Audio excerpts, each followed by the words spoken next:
Eduardo, com a palavra. Bom dia a todos aqui os presentes e também quem está acompanhando online. Hoje nós vamos falar um pouquinho sobre as complicações vasculares do uso de drogas. Eu sou Eduardo, sou neurologista pela Santa Casa de São Paulo e estou com um fellowship de neurologia vascular aqui da escola. Esse tema foi escolhido assim por conta das nossas visitas, né, na UTI, que a gente tem visto aí vários e vários casos de pacientes em que a utilização de drogas, seja elas listas ou ilícitas, é bem comum e está presente no seu, digamos assim, no seu rol de comorbidades, né? Eu separei essa aula em duas grandes aulas. Hoje a gente vai falar da abordagem vascular delas. Uma outra aula, para um segundo momento, ficou da abordagem das complicações não vasculares. A intenção era fazer digamos assim, todas as repercussões neurológicas das drogas, né, de abuso. Porém, ficou uma aula bastante extensa e para não correr o risco de ou se estender e perder a didática ou ficar muito superficial, acabei separando esses dois grandes blocos. Hoje vai ser a parte das complicações vasculares. Então, de definição, a gente precisa entender quais são as drogas de abuso, o que é isso, né? Porque aqui a gente não está falando só em termos de legalidade ou ilegalidade. Porque a gente vai falar, por exemplo, de alguns opioides aqui, inclusive alguns que a gente utiliza na nossa prática clínica diária. Então, seria o uso repetitivo dessas substâncias com fins recreacionais, não medicinais dessas substâncias, mesmo que elas tenham uma utilização inicial farmacológica medicinal. Tá? E a gente precisa ter sempre em mente essas dualidades, né? Entre legalidade e ilegalidade, e um potencial ofensivo daquela droga ou a sua característica de ser inócua. E elas não estão atreladas, tá? A primeira coisa que a gente tem que parar é com alguns paradigmas, alguns preconceitos. Não é porque uma droga é legalizada que ela é inócua, né? Ou se ela é ilegal, ela é obrigatoriamente ofensiva do ponto de vista neurovascular. Por exemplo, a gente tem o álcool e o tabaco, que são as mais comumente encontradas, são fatores de risco bastante conhecidos, já bem estabelecidos, e são drogas legais e controladas, né? Regulamentadas. A gente precisa sempre olhar, sempre que um tema for muito controverso, sempre que ele levar em consideração alguns conceitos culturais do indivíduo, a gente precisa deixar ele sempre à luz da ciência, para que a gente possa não correr o risco de ser injusto e também de ser preciso nas nossas condutas, né? E a gente precisa entender que o range de complicações desses pacientes vai desde leves complicações relacionadas à via de administração, né, como coriza, congestões nasais para as drogas inalatórias, ou, por exemplo, pacientes com alterações locais relacionadas à aplicação de drogas injetáveis. Essa semana mesmo eu peguei um paciente com uma fasciite de vasto lateral por aplicação de anabolizantes e esteroides. Então a gente tem que entender que é um range bastante grande, desde complicações bastante simples até mesmo impactos funcionais importantes, até o óbito. Existe frequentemente o uso de mais de uma substância por esses pacientes. Então, a gente precisa conhecer as grandes síndromes, entender as consequências de cada uma dessas drogas, mas a gente precisa avaliar o doente de forma bastante holística, entender que ele não está relacionado exclusivamente a uma única droga, a uma única substância. E essas, não somente a sobreposição de drogas, mas também a sobreposição de sintomas relacionados a neuroinfecções, que é bastante prevalente na população. A avaliação não deve se restringir a um quadro inicial, a uma única droga. Tentar associar aquele quadro a uma droga conhecida, a uma síndrome conhecida, uma síndrome polinética, enfim. Precisa-se entender que a apresentação clínica desse doente, ela não depende apenas da substância utilizada, mas ela vai variar conforme também a localidade que esse paciente fez a compra e a utilização dessa substância. E por conta de algumas substâncias que são adicionadas a droga base pelo tráfico de drogas. A gente sabe que, por exemplo, a cocaína é adicionado cal, pó de vidro e várias outras substâncias que a gente vai ver mais à frente. Esse é um dos motivos da tentativa de legalização, para minimizar pelo menos. Exatamente. Inclusive, lá na frente a gente vai ver essa questão, em que, por exemplo, com cannabis também existem alguns estudos que mostraram que talvez sejam as drogas adicionadas as responsáveis pelos eventos cerebrovasculares. Aqui eu não estou falando sobre eventos cognitivos ou outras questões, mas os eventos cerebrovasculares talvez não sejam relacionados ao canabidiol em si, ou THC, mas as substâncias que foram acrescidas. Ela altera também a clínica do paciente, a via de administração. É bastante curioso esse fato, que ao contrário do que talvez, pelo menos do que eu pensava fazer antes de fazer essa revisão, que as vias, por exemplo, injetáveis endovenosas seriam complicações endovasculares bastante preeminentes, né? E isso não é uma verdade absoluta. Por exemplo, a heroína, a gente vai ver que a via inalatória, ela é até mais comumente associada, não houve uma relação causal, mas uma correlação estatística entre eventos cerebrovasculares, muito mais do que, por exemplo, a via injetável. E como a gente havia falado, né, a via de administração, ela importa muito e ela vai imputar também na apresentação clínica desse paciente. Dentro dos aspectos mais comuns de serem encontrados nos pacientes que são usuários de drogas e que se apresentam para a gente está pensando aqui nas urgências e emergências, né, cerebrovasculares. Primeiro que esses pacientes geralmente têm uma apresentação tardia. Esse é um dado que, observem, ele foi retirado de uma fonte americana. Então, se a gente talvez trouxer para a realidade brasileira, essa apresentação tardia em serviço de saúde não é nem um pouco patognomônico dos usuários de drogas, é uma característica, infelizmente, bastante comum em várias situações do nosso cotidiano. A história relatada desses pacientes é frequentemente inconsistente, por exemplo, quanto ao início dos sintomas. Então, a gente precisa ter bastante atenção quanto a isso, né? Inclusive, questionado várias vezes, questionar os acompanhantes desse paciente também. É comum, por exemplo, que eles datem de forma imediata. Não, quando que você começou a usar? Quantas vezes já utilizou? Foi a primeira vez, né? Geralmente existe um relato. Sempre a primeira vez. Será que foi a primeira vez mesmo que esse paciente utilizou aquela substância? Quando que começou os sintomas? E aí eu lembrei dessa frase, né? Que ontem só acaba amanhã, mas esse amanhã já começou há 10 mil anos. Ele refere que os sintomas começaram hoje pela manhã, mas o amanhã dele começou há 10 mil anos atrás, 2, 3 semanas atrás, né? A gente precisa ficar atento a isso, porque existem apresentações mais comumente relacionadas à fase aguda e outras ao uso crônico. Pacientes, eles se apresentam com uma característica muito peculiar que todo mundo aqui já sabe, que são aqueles metabolizadores rápidos, né? São os pacientes que são super farmacoresistentes, difíceis de sedar, porque eles já têm uma ativação da atividade enzimática degradadora bastante estimulada aí cronicamente, né? Por outro lado, são pacientes também que, quando a gente existe, o limiar entre uma toxicidade e uma ação efetiva de uma medicação feita no intra-hospitalar é bastante próximo, então a gente tem que ter muito cautela quanto a isso. Na suspeita de abuso de algum tipo de droga, essa pergunta deve ser feita ativamente e alguns protocolos, eles eles enfatizaram que essa pergunta deve ser feita pelo menos 3 vezes ao longo da internação desse paciente. Na sua admissão, geralmente é feita pela equipe da enfermagem. A segunda, quando o primeiro examinador vai avaliar o paciente, e ao longo da internação desse doente, ele tem que ser questionado pelo menos mais uma vez. Isso aumentou, por exemplo, a positividade em alguns estudos. Essa foi a metodologia utilizada na maioria dos estudos que eu vi, para confirmação do paciente se ele utilizou ou não drogas.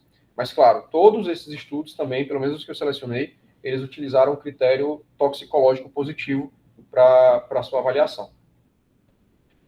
Múltiplas patologias são possíveis, né? Lembrar daquela sobreposição de drogas, a sobreposição da droga base com substâncias acrescidas e também com as neuroinfecções e causas metabólicas. Ainda dentro dos aspectos mais comuns, só para a gente ter uma ideia do panorama geral da utilização de drogas, o estudo conduzido pelo Ferro, lá em Portugal, mostrou que quase 5% da população mundial, entre 15 e 64 anos, faz uso rotineiro. Não é o uso eventual, é o uso frequente de algum tipo de substância de abuso, né?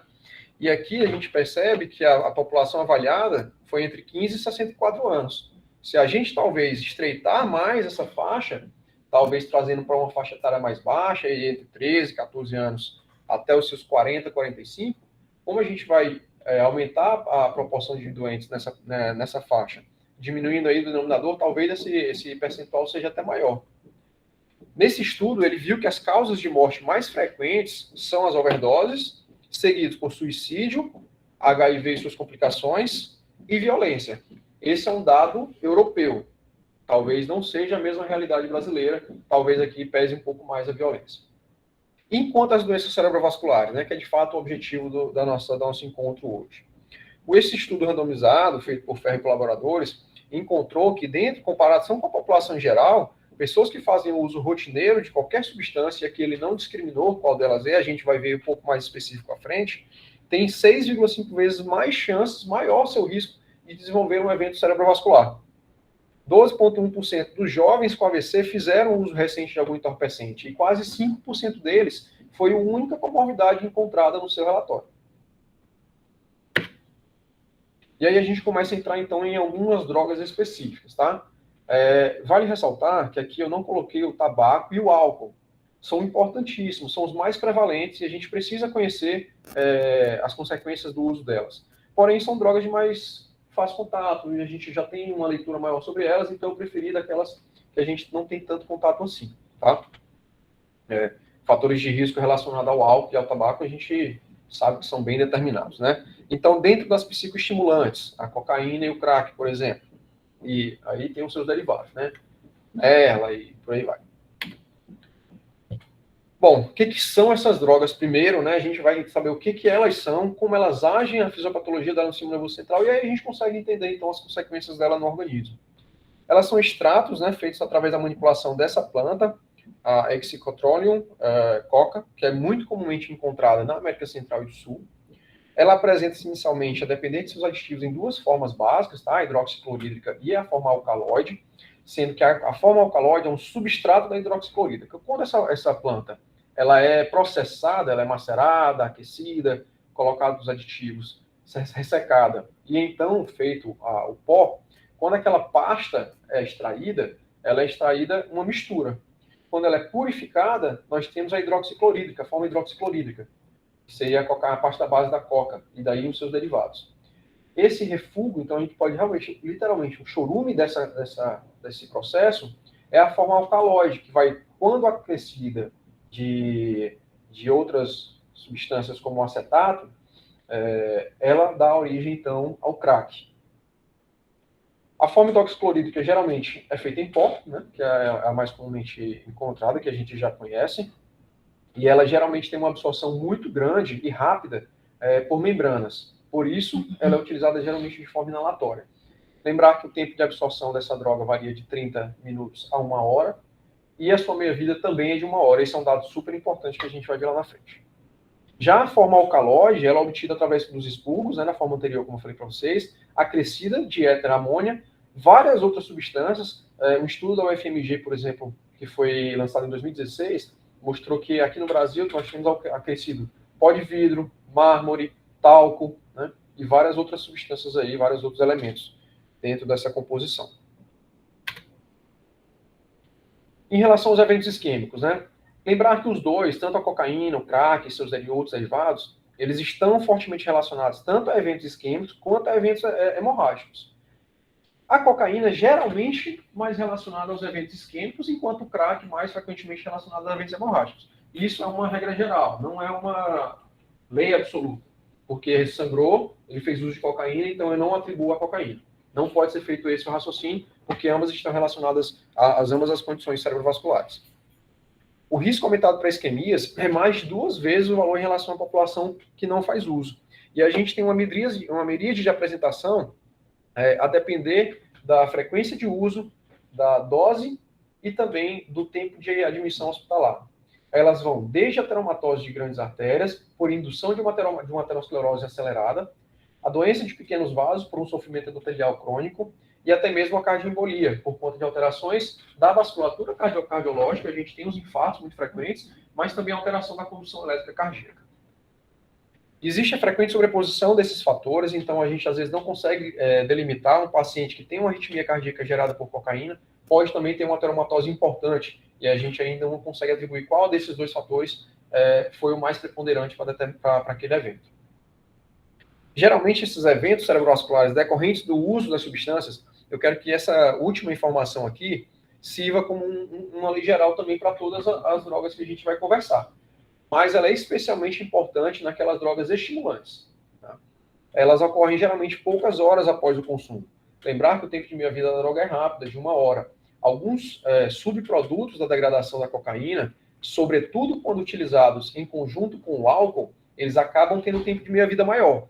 Eles fazem um subproduto metabólico ativo, quando utilizado juntamente com o álcool, que é menos potente do que a droga base, porém ele tem um efeito mais duradouro. Então, assim, do ponto de vista prático, o paciente chega após, se a gente tem segurança de que esse paciente utilizou vários dias antes aquele substrato, então a gente já consegue atribuir talvez com menos força a utilização daquela droga. Isso não pode descartar a etiologia por uso de drogas como uma probabilidade para aquele paciente, mas ela já faz a gente tentar pensar em outras hipóteses e prolongar a investigação, não ficar satisfeito simplesmente com o paciente com histórico de drogadição. E como que eles agem no nosso sistema, tanto no sistema nervoso quanto na periferia e na vasculatura? A cocaína, ela atua na membrana pré-sináptica, tá? Então, ela vai bloquear a recaptação de alguns neurotransmissores, principalmente serotonina, dopamina e norepinefrina. Então, daqui a gente já sabe quais são os efeitos que eles vão ter, né? A gente tem aí, principalmente, os neurotransmissores mais relacionados à excitação. Dentro da periferia, eles também agem na terminação dos axônios, então eles vão agir não só no sistema nervoso central, mas no sistema nervoso periférico e também na vasa nervosa, né?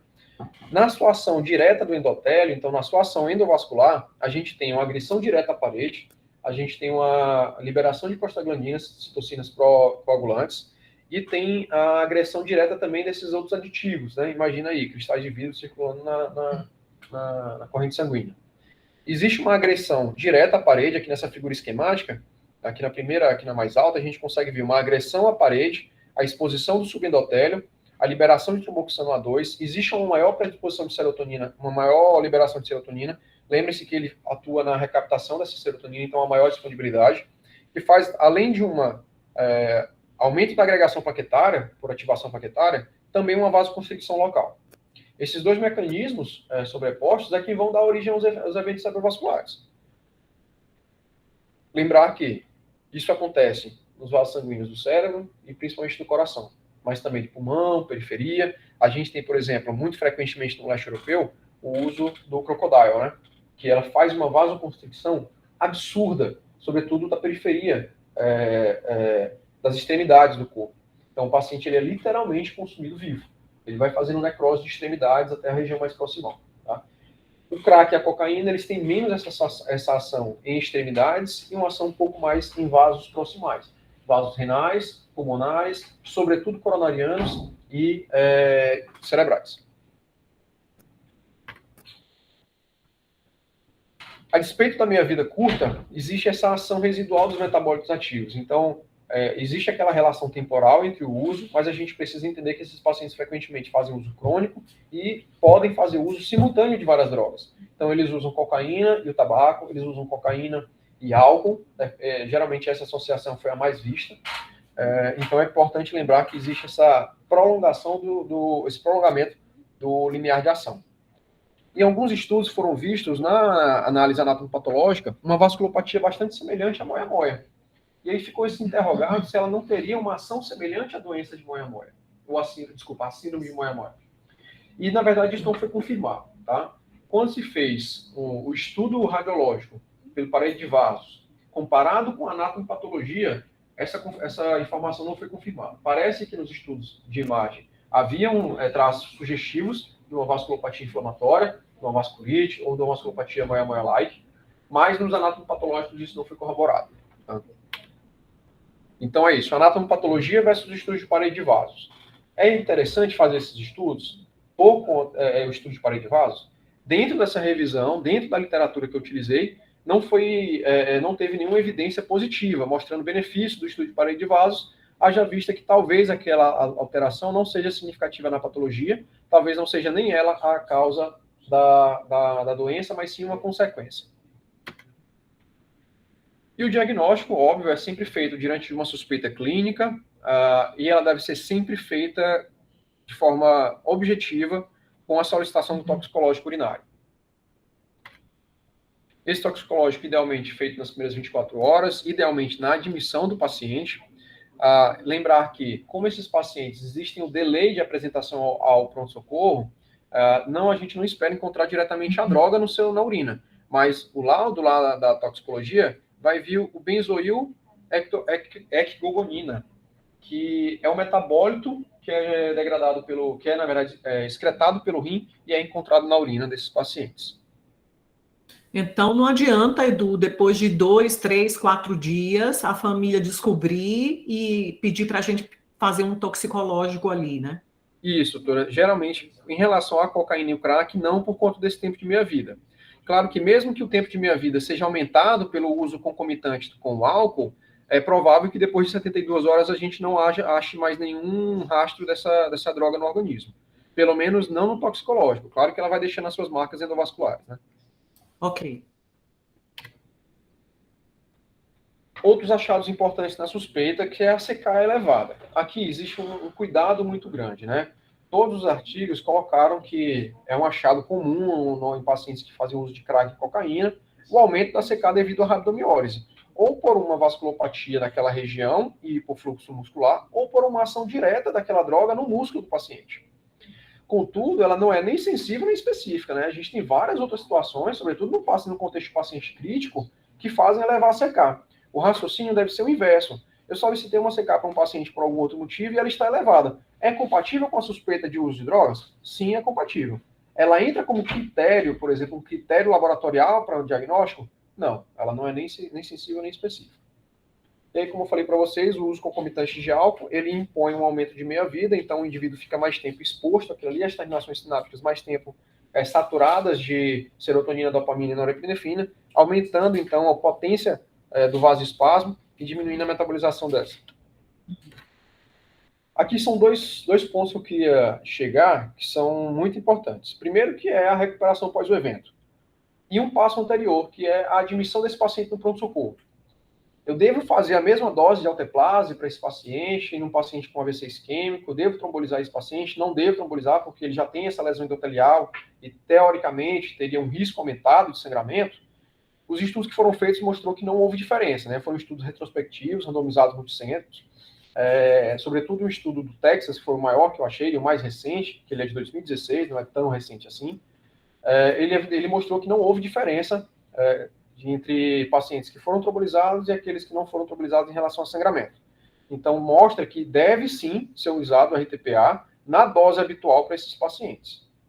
E enquanto a recuperação após o evento, é esperado que esse é um dado até um quanto óbvio, né, meio esperado, que haja uma maior sequela, um maior impacto no ranking desse paciente pós-alta. Sobretudo quando a gente olha as questões cognitivas. Não só pelo evento vascular, mas pelo sofrimento crônico que esse paciente é submetido. E aqui o padrão de imagem, né? Até vim conversando isso com a Marina agora, e é importante frisar que não há nenhum padrão de imagem que seja patognomônico ou fortemente sugestivo de uma etiologia ou de uma droga específica. Mas a gente precisa entender que existem alguns padrões mais frequentes, né? Entre eles, do AVC isquêmico, na relação à cocaína, e o AVC hemorrágico em relação ao crack. Significa dizer que, por exemplo, eu estou diante de um paciente com AVC hemorrágico, eu não vou atribuir ao uso de cocaína de forma alguma, né? A gente já viu a vasculopatia que essa droga causa. Aqui nessa imagem, por exemplo, na primeira imagem, a gente já vê alguns sinais precoces de isquemia. A gente vê a perda da diferenciação, né, das camadas entre a superfície de ínsula, cápsula externa e lentiforme. Também uma pequena perda da diferenciação aqui do caudado. Na perfusão, quando a gente vê o tempo de trânsito médio, que ele avalia o tempo que a corrente sanguínea demora naquela região, portanto, existindo ali um provável trombo, uma isquemia, uma área de obstrução ao pleno fluxo da circulação, a gente obtém, então, essa imagem, mostrando um aumento importante do tempo de esvaziamento dessa região. Aqui, então, existe como se fosse uma estase sanguínea, né? Por provável obstrução. Aqui, na imagem C, a gente percebe a diferença entre o core isquêmico e a área de penumbra, tá? Que é uma área viável ainda, que é essa que a gente objetiva salvar quando faz a trombólise e os cuidados pós-trombólise do paciente. E aqui, uma difusão mostrando aqui realmente já uma restrição, uma área de sofrimento vascular. E nos estudos de vaso, né? Como a gente viu, esses pacientes, o uso de crack e cocaína, eles têm uma teromatose acelerada importantíssima. Então, a gente é comum ver pacientes com 40 anos, 35, 45 anos, sem outras causas, sem dislipidemias importantes, sem história familiar importante, não hipertensos de longa data, com doenças de longa duração, mas com uma teromatose extremamente desproporcional ao quadro dele e à sua idade. E isso pode suscitar na gente uma suspeita aí de um abuso de substâncias, né? Algumas vezes lembra até uma fibrodisplasia, né? Como um carótido Webb, alguma coisa do tipo, mas são aqueles estreitamentos localizados que a gente havia comentado lá na fisiopatologia. Aqui no Doppler a gente vê o turbilhonamento do fluxo, né? Portanto, existindo esse aliasing aí com partes do fluxo, partes das hemácias indo em diferentes direções, formando então essa heterogeneidade de imagem. E aqui o espessamento de parede. Olha a diferença, né, do fluxo sanguíneo aqui em cima e o tamanho da camada da parede desse vaso. E aqui na reconstrução 3D, a gente vê exatamente os mesmos estreitamentos segmentares, né? Foi esses estreitamentos segmentares que suscitaram inicialmente, no início aqui dos anos de 2020, a possibilidade de uma vasculite associada a esses quadros. Mas, como eu comentei anteriormente, o estudo de imagem foi sugestivo, mas a anatomopatologia dos pacientes que evoluíram a óbito não demonstrou que há um processo vasculítico associado. Então, é bastante questionado isso. E essa última imagem, na verdade, foi só uma curiosidade, demonstrando aqui a destruição do septo, né, pelo uso da cocaína inalatória. E os eventos hemorrágicos, né? Como é que eles são? Como eu falei para vocês, mais comumente relacionados ao crack, né? Ele é 2,33 vezes mais prevalente do que na população em geral. Ela pode se apresentar de todas as formas, não há um padrão específico. Ele geralmente é lobar, mais cortical, mas ela pode se apresentar de várias formas, tanto intraparenquimatoso, quanto subaracnoide e intraventricular. E frequentemente a associação entre o intraparenquimatoso e o intraventricular pelas localizações das hemorragias. É comum que o paciente seja admitido já normotenso. Isso é uma característica que a gente tem que ficar bastante atento. Se eu estou suspeitando de um uso de cocaína, levando então ao pico pressórico um sangramento intracraniano, eu esperaria que esse paciente se entrasse hipertenso. Isso, na verdade, não acontece por conta dessa questão da meia vida curta da droga. Existem 4 mecanismos propostos para por que a cocaína e o crack geram esse sangramento. Nenhum deles ainda foi muito bem estabelecido, mas existem 4 deles. O primeiro eu já comentei, que seriam os picos pressóricos que a droga causa. A gente se torna especialmente importante esse contexto de pico pressórico isolado, porque esse paciente ele não se mantém hipertenso ad eterno, tanto que não há uma correlação direta entre o uso de cocaína e hipertensão arterial mantida, sustentada. Esse paciente faz vários picos ao longo do seu uso, né? Levando aí uma lesão vascular e, sobretudo, no contexto de um paciente que tem uma malformação prévia, a gente pode, então, ter um maior risco de ruptura. As transformações hemorrágicas de infartos também são um mecanismo proposto, haja vista que aquele território já é cronicamente lesado. Então, existe ali uma fragilidade da barreira hematocefálica.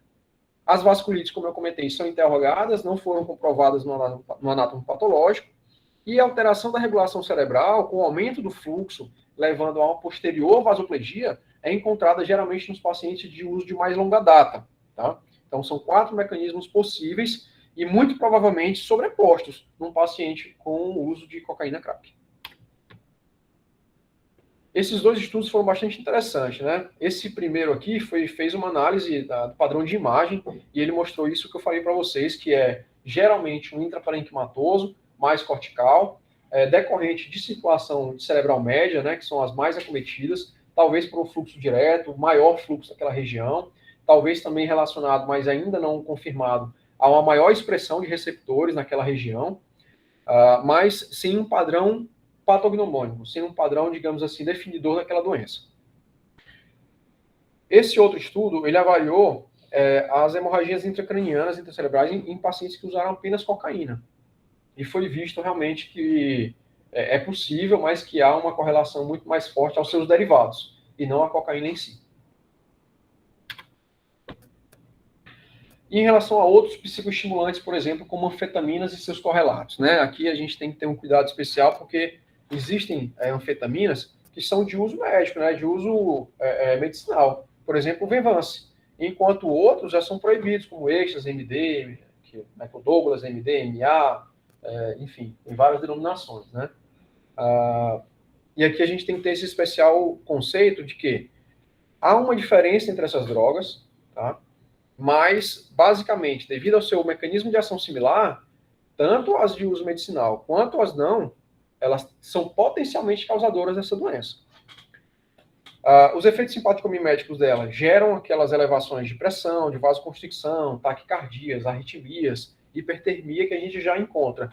Esse é um foco que, na verdade, ficou para a próxima aula, que seriam as intoxicações no geral, né? Aquelas síndromes simpático-miméticas, enfim. Aqui o foco é a parte vascular, então eu não vou dar tanta ênfase, não vou me deter tanto nesse tempo aqui.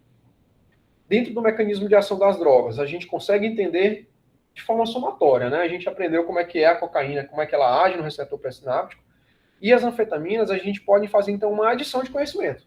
Elas têm o mesmo mecanismo da cocaína, com um mecanismo adicional. Então, além de inibir a recaptação daqueles neurotransmissores, serotonina, dopamina, norepinefrina, ela também faz com que haja uma maior liberação da serotonina e dopamina na fenda sináptica, porque estimula, então, a ligação das vesículas de neurotransmissores à membrana pré-sináptica. Tá? Então, além de inibir a recaptação, aumenta também a disposição na fenda. Ela aumenta 4 vezes a chance de um evento cerebrovascular, sobretudo eventos hemorrágicos. Aqui sim, existe uma clara predileção para eventos hemorrágicos, mas de forma alguma também a gente pode descartar os eventos isquêmicos. As vasculites, em relação às anfetaminas, foram vistas de fato, enquanto que na cocaína, cocaína e crack e seus derivados não foi visto no anátomo patológico, aqui a gente tem uma correlação radiológica patológica bem determinada. Tá? E o cérebro do usuário e seu estudo de imagem. Eu acho que aqui seria uma parte muito interessante da aula, acho que o Fabiano ia gostar bastante, porque envolve bastante a parte cognitiva, mas eu, para dar preferência à parte vascular, eu retirei, deixei para um outro momento, e aqui eu deixo, então, mais a parte vascular. Esse caso é um caso bastante anedótico, foi um relato de caso que eu encontrei na literatura, de uma paciente de 42 anos, que é relatado como o único uso, né, primeiro uso dessa paciente de anfetaminas. Essa paciente usou êxtase, e ela deu entrada com cefaleia, alterações visuais e uma incoordenação. No caso, não foi visto um evento vascular. Na tomografia de entrada foi visto essas hipodensidades, não características de um evento vascular, foi progredido o exame com a ressonância e foram vistas apenas essas áreas como se fosse um processo vasculítico inflamatório dessas áreas que vocês estão vendo. Nesse caso, não foi tratado como um AVC, foi tratado como uma vasculite. Essa paciente recebeu medidas clínicas de suporte. Após algumas semanas, ela recebeu alta sem qualquer déficit. Então, assim, mostra que, mesmo no uso único da substância, ela é potencialmente lesiva. E isso é importante, porque quando eu fiz essa revisão, eu tentei estabelecer o que seria para os autores o uso frequente, porque eles separam sempre o uso esporádico e o uso frequente. E, assim, foram mais diversos critérios, desde 3 usos por semana, desde até o uso diário. Então, o uso frequente, ele não é bem estabelecido. O que é o uso frequente para cada uma dessas drogas? A gente não sabe.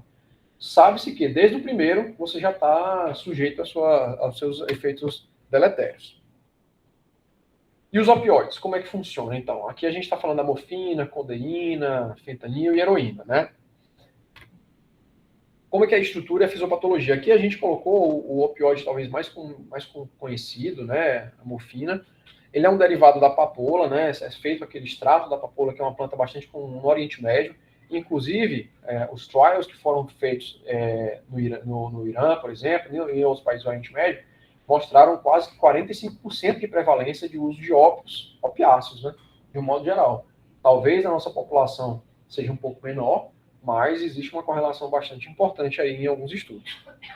É derivado da papoula, é extraído aquele látex, né, que na figura anterior mostra, né, isso aqui. É feito um processo enzimático externo, dando origem a uma mistura de alcaloides opiáceos. Essa mistura ela é basicamente composta por morfina e codeína. Eles são separados dos demais subprodutos.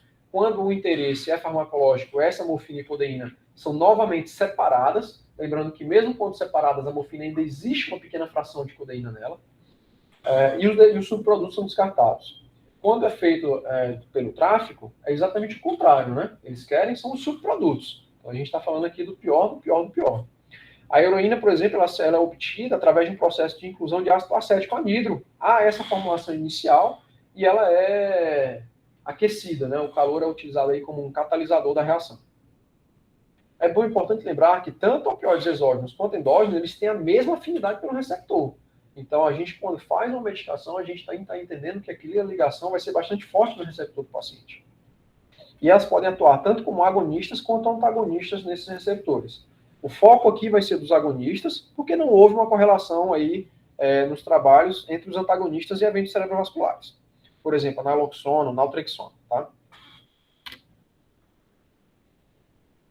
Quando a gente fala em receptor opioide, se tratando dessas substâncias, a gente está falando principalmente em receptor MU ou MI, tá? Aqui sai um pouquinho fora da ordem, mas é MI, que estão presentes no sistema nervoso central, no sistema cardiovascular, e aqui inclui tanto a circulação coronariana quanto a circulação pulmonar.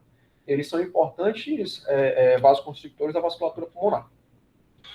Ao se ligarem a esses receptores, eles atuam inibindo o sistema opiáceo endógeno, levando então a bradicardia, hipotensão e depressão respiratória, diferente dos anteriores que nós estávamos vendo, que eram excitatórios, né? Vale a pena destacar que o uso injetável, como havia comentado anteriormente, que a forma de se utilizar aquela substância vai impactar diretamente no sintoma. Nesses estudos que eu levantei, pelo menos, não foi visto uma correlação entre o uso endovascular injetável e eventos cerebrovasculares. Contudo, os usos inalatórios, e aqui inalatório não é só apenas o cheirar, mas também o fumar, foram fortemente relacionados a eventos cerebrovasculares. E a grande maioria dos eventos são isquêmicos, né? Enquanto a cocaína e crack se relacionam com os dois, os opioides se relacionam mais com os eventos isquêmicos.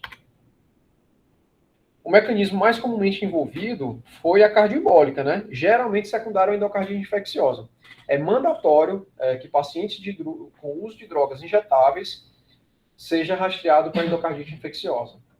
Mas a gente esquece, às vezes, do uso inalatório, e esse também é proposto nesses artigos que seja avaliado a endocardite como uma possível infecção também dos opiáceos inalatórios. A embolia de eventos de substâncias adicionais é muito importante, porque aqui existe, de fato, uma adição brutal de outras substâncias.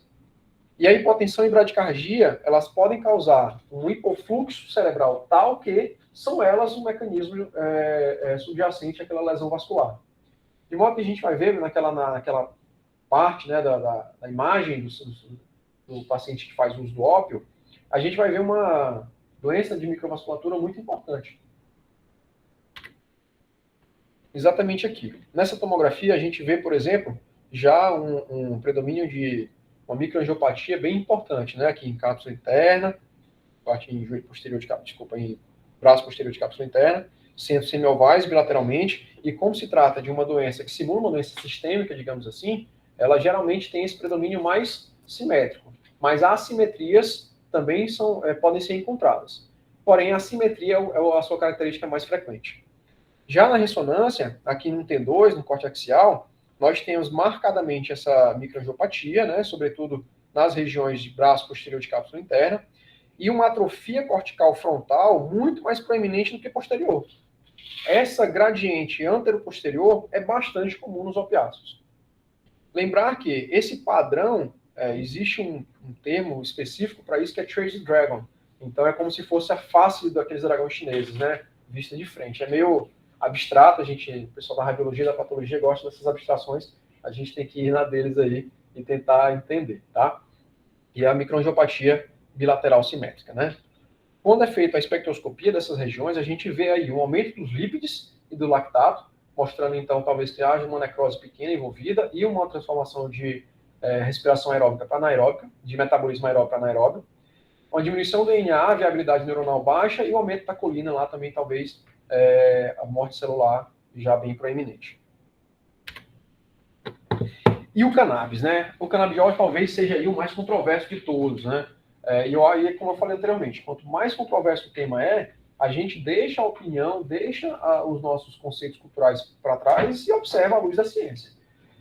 O que foi visto em relação ao canabidiol? Que ela foi o cannabis, né? E aqui, desculpa, eu estou falando canabidiol como se fosse equivalente ao cannabis, mas não é. Existe dentro do cannabis o canabidiol e o THC e outros substratos, mas principalmente esses dois. Em relação ao uso da cannabis, ela foi pouco associada a eventos cerebrovasculares, o que não a torna de forma alguma uma droga segura, né? Ela tem um impacto cognitivo bastante importante. Estudo de caso controle, esse caso aqui foi aquele estudo que eu comentei anteriormente, feito no Texas, né, em 3 hospitais, foi pareado e controlado para outros fatores de risco, evidenciou talvez aí evidenciou um odds ratio de 1,76, com intervalo de confiança de 95, a gente vê que o range dele, do intervalo de confiança, não foi assim tão alto e sempre positivo. Então há, nesse estudo, uma associação com eventos vasculares, geralmente isquêmicos, mas nos outros estudos isso não foi corroborado, tá? Ela está diretamente relacionada à ação do sistema endocannabinoide, que é um sistema que foi recentemente descoberto, e a cada ano que passa, a gente está descobrindo novos receptores, componentes desse sistema endocannabinoide, o que tem aumentado muito o potencial terapêutico, sobretudo do canabidiol, né, que acho que é a mais utilizada pelo seu pouco potencial alucinógeno, que é o THC tem muito mais. Tá? Diante disso, a gente então tem que entender, é possível que aquele evento seja decorrente do uso da cannabis? É possível. É provável? Aí provavelmente não. Né? A gente precisa realmente buscar outras causas muito mais frequentemente associadas. Bom? Aqui eu estou mostrando um exemplo em que um AVC foi correlacionado com o uso do canabidiol. Era o único componente que esse paciente tinha. Claro que existem causas que a gente vai vendo no acompanhamento a longo prazo desse paciente, mas nesse momento da publicação desse relato de caso, até o momento era o motivo do AVC tinha sido, digamos, o uso crônico do canabidiol. A gente vê já realmente uma atrofia cerebral desproporcional, um paciente de 38 anos de idade, tem uma atrofia cerebral bilateral, já com um higroma também evidente aqui nessas regiões frontais, e aqui uma hipodensidade mais em centros semiovais à direita, né? Mostra aqui também na ressonância no T2 que não é restrito só lá em cima, existe uma região mais aqui embaixo também acometida por uma área de fronteira, né? Área de fronteira, exatamente, professor. Lá, inclusive, ele coloca que esse achado não é nem um pouco comum. Nas vezes que foi correlacionado o canabidiol a infartos vasculares, a infartos cerebrais, não foram áreas de fronteira. Por isso que esse caso foi relatado como um caso, digamos assim, diferente, né? Mas, mais uma vez, suscita aí, talvez, a investigação de outras causas, né? Bom, pessoal, acho que era isso. Lembrando que as outras duas drogas, né, o álcool e o tabaco, não foram colocados aqui por questões mais acadêmicas mesmo, para não prolongar tanto a aula. Todas elas foram relacionadas tanto a eventos isquêmicos quanto vasculares. Algumas são mais atribuídas a um ou a outro, mas não são nem um pouco patognomônicas. No final, a gente não tem uma imagem sugestiva e também não tem um padrão clínico sugestivo. Existe a suspeita no contexto clínico do paciente. Uma coisa nova de maconha que saiu ano passado, eu mandei no grupo antes de vocês entrarem, é vasospasmo. Né? Maconha com aumento de vasospasmo. Então não tem droga boba, não tem droga isenta, né? E o que a gente deve se perguntar é por que aumentou tanto, né? E aí vale a pena entender o porquê que a gente usa coisas que nos prejudicam, ou melhor, por que a gente usa alguma coisa que, apesar do prejuízo, a gente insiste no uso, né? E isso aí é uma outra questão. E aí a droga entra num ciclo vicioso, porque ela acaba mudando o sistema de recompensa e ela te impede, na verdade, de ter recompensa com outra coisa que não seja a própria droga. Então, vira um ciclo vicioso trágico, pesado.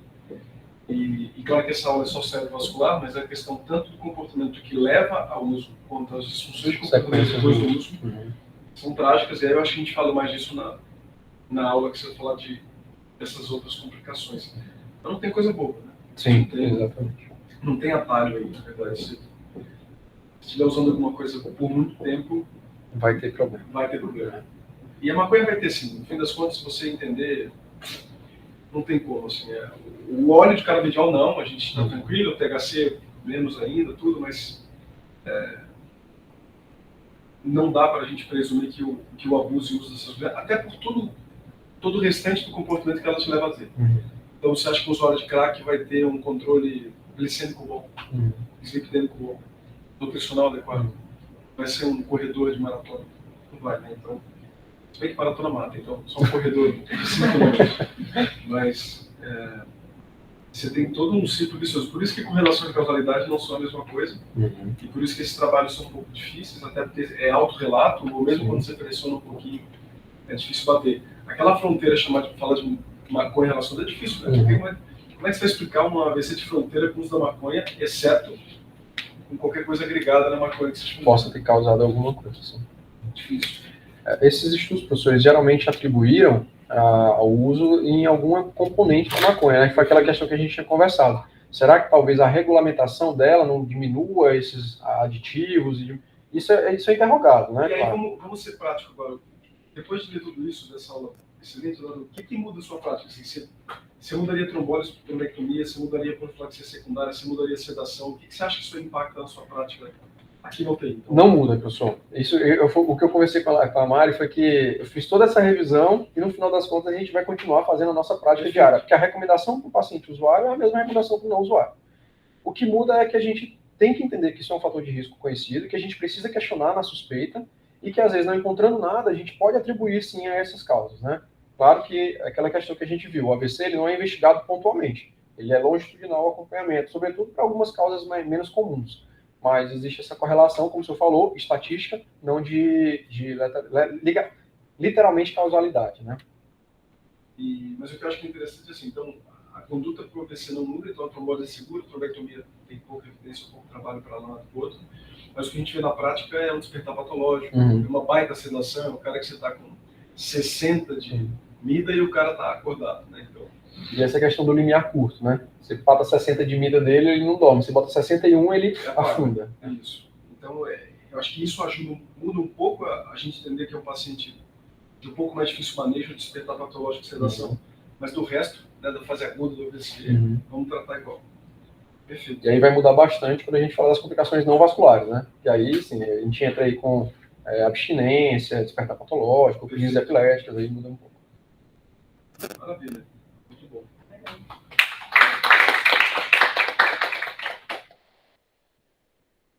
Aí, Mara tá quieta.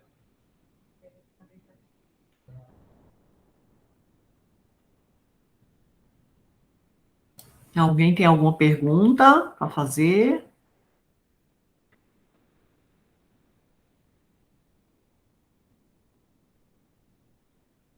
Oi, alguém me ouve? Oi, João. Opa, tudo bem. Eduardo, parabéns pela aula. A gente tinha conversado ontem, né, sobre o tema, então já era um tema aguardado.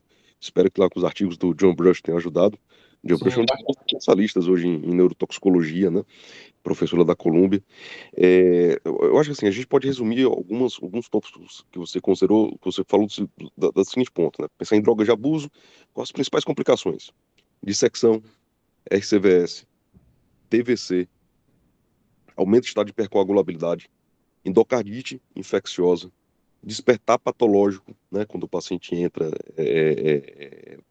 entubou, rebaixou, e a gente está tentando despertar esse paciente, crise, status, eles têm uma tendência a fazer muito mais status do que os outros pacientes, a doença de substância branca, aterosclerose rapidamente progressiva, então quando eu falo de doença de substância branca, inclusive são pacientes que têm uma tendência a fazer muita lacuna, inclusive, não só evento embólico, não só evento de fronteira. A gente tem um impairment da hemodinâmica cerebral, o uso abusivo, principalmente dos adrenérgicos, ou, desculpa, dos simpático-miméticos, tem comprometimento na hemodinâmica cerebral, então são pacientes que fazem mais hemorragia multiterritorial, pacientes que têm mais dificuldade ou maior tendência a fazer vasoespasmo quando fazem HSA, por exemplo. Pacientes que têm uma autorregulação comprometida, então fazem mais edema do que o esperado. Então, se a gente for colocar no bolo, assim, tentar fazer um resumo ainda mais estrito do que você falou, eu colocaria isso, basicamente. Perfeito, professor. Não, os artigos do John Brush foram fundamentais. Inclusive, um artigo de revisão dele, de 2014, foi a base, né, do trabalho. Foi praticamente ele que eu montei o scout da aula, assim, porque ele conseguiu dividir basicamente nessas drogas e nessas, digamos assim, classes, né? Opiáceos, estimulantes, depressores. Foi bem didático, assim. Nos Estados Unidos é muito, muito comum, né? O uso da substância é muito comum. Inclusive, eu vi vários pacientes acima de 60, até de 70 anos com droga de abuso. Então, vários, não foram poucos pacientes, foram vários pacientes. Tanto que até para mim, quando eu fui fazer, quando fui começar o período fellow, eu fui obrigado a fazer toxicológico, por exemplo. Então, eles usam isso de uma forma muito tranquila. Sabe, lembrar que hoje a gente não pode hesitar de pedir toxicológico. Então, sob suspeita, pedi toxicológico. Eu me lembro, me marcou muito quando eu era aluno de sexto semestre. Primeira vez que eu conheci a doutora Gisele, inclusive, achei que ela era até uma residente sabida. Falei assim, rapaz, residente brilhante, falou um monte de comentário bonito, mas ela já era ela, eu não conhecia ainda. Eu era aluno de sexto semestre, era uma menina de 20 e poucos anos, que teve uma crise, caiu, bateu a cabeça na rodinha da cadeira, no escritório, só que fez um hematoma bem desproporcional ao impacto ao mecanismo do trauma. E aí, quando foi toxicológico, tinha cocaína. Ela era noiva, o noivo não sabia que ela usava cocaína, por exemplo. Então, aquela história, suspeitou de algo diferente, não hesite em pedir exame toxicológico. Ele não deve ser feito baseado em qualquer tipo de preconceito social. Ele deve ser feito, teoricamente, para todo mundo, sob qualquer suspeita, né? Se tiver algum elemento clínico na história que sugira algo estranho, peça toxicológico. E essa característica da desproporção dos hematomas em relação ao mecanismo, né, professor, é bem marcado em um outro, não esse que eu usei como base, mas um outro também do John Brush, que ele fala que é exatamente por conta de uma barreira hematoencefálica completamente degradada desses pacientes, né? E isso faz a gente raciocinar, inclusive, aí até nas drogas que a gente vai colocar, lembrar sempre que vai ter uma passagem maior também pela barreira, porque, digamos assim, a porosidade, né, para essas substâncias vai ser maior nesse rol de pacientes. Exatamente, os dois key points são esses: comprometimento de barreira hematocefálica, aumento de permeabilidade de barreira hematocefálica, e aí a gente tem que deixar para uma série de coisas, né? Transformação hemorrágica, edema, etc. E o comprometimento da hemodinâmica cerebral. A hemodinâmica fica completamente caótica nesses pacientes de uso prolongado, né? Sim. Do simpático mimético, eu falo, né? Especialmente do simpático mimético. Especialmente nesse pós-momento. Uhum. Você falou do pó de vidro, você sabe por que eles usam pó de vidro? Não sei se você falou, não sei se eu prestei atenção. Não, professor. Para microfissurar a narina e melhorar a absorção da cocaína. Então, principalmente cocaína feita sem ter a pasta pura, ou seja, a cocaína mais barata, a farinha que eles chamam de farinha mais barata, eles misturam muito pó de vidro para fissurar melhor a narina do paciente, a mucosa nasal, e melhorar a absorção. Bem, parabéns novamente, Eduardo, pela aula. Eu queria agradecer a presença de todos aqui, muitos colegas de fora, neurovasculares, prestigiando a aula do Eduardo. Depois a gente vai subir isso no nosso canal do YouTube, não se esqueçam, tá? Para depois a gente poder assistir tudo com mais calma. Muito obrigado, professor.